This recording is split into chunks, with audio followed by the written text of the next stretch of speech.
Assalamualaikum warahmatullahi wabarakatuh. Perkenalkan, nama saya Hilmi Setiawan. Di sini saya akan mempresentasikan manajemen keuangan, materi leverage keuangan atau financial leverage. Apa sih itu financial leverage? Yaitu perusahaan yang dalam operasinya menggunakan sumber dana yang mengakibatkan adanya biaya modal tetap atau bunga hutang.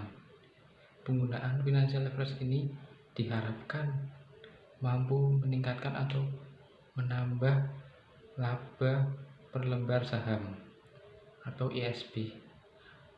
Multiplier effect yang dihasilkan karena penggunaan modal dengan beban biaya tetap disebut degree of financial leverage atau DFL. Selanjutnya ada BEP. Apa sih itu BEP? BEP menurut jumlah produksi atau penjualan unit yang dapat menghasilkan laba operasi atau jumlah produksi.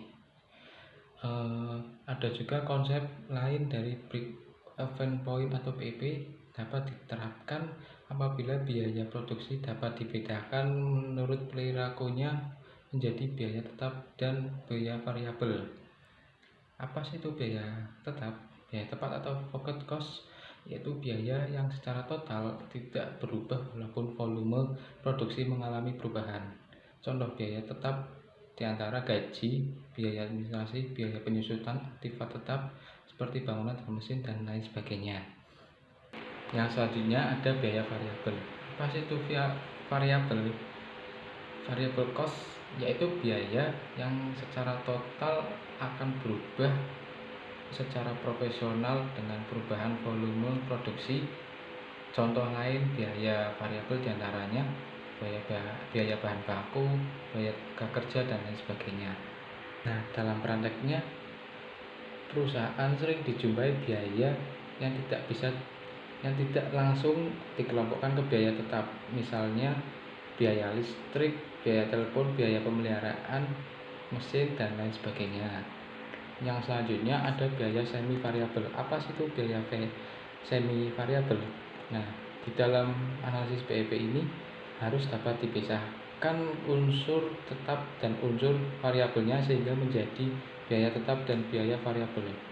Teknik pemisahan biaya semi variabel ini ada dua metode.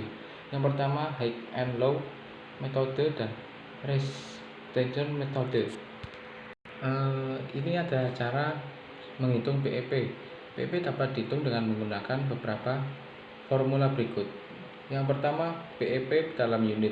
Apa sih itu BEP dalam unit? Nah, BEP dalam unit ini biaya tetap per harga min biaya variabel. Yang kedua ada biaya BEP dalam rupiah.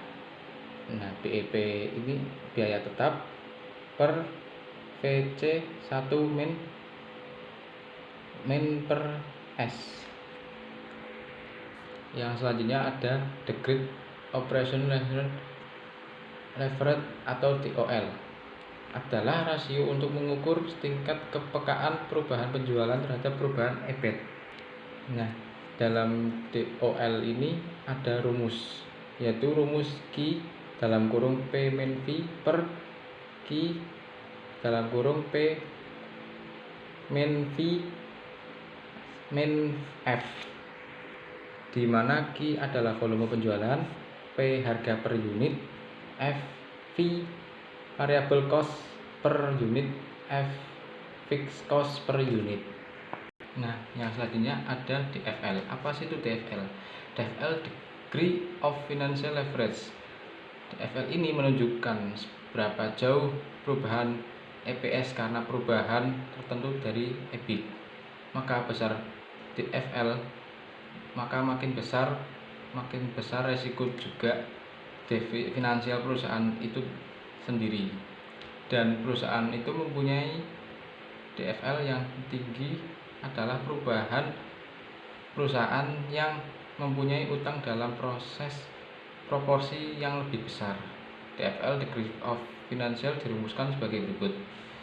DFL sama dengan persentase perubahan EPS per persentase perubahan EBT. DFL yang makin besar menunjukkan bahwa perubahan tingkat EBIT akan menghasilkan perubahan yang lebih besar pada laba bersih atau IET atau pendapatan per lembar saham atau EPS. Beban tetap bunga ini pada kenyataannya dapat berupa beban seluruh utang atau obligasi yang ada dan biaya dividen untuk saham preferen yang mempunyai beban pembayaran tetap setelah perhitungan sebelum pajak. Nah, demikian presentasi yang saya sampaikan. Mungkin cukup. Mohon maaf apabila ada salah atau kata-kata yang kurang berkenan atau kata-kata yang kurang lancar atau masih dalam bahasa yang salah. Mohon maaf. Wabillahi taufiq wal hidayah. Wassalamualaikum warahmatullahi wabarakatuh.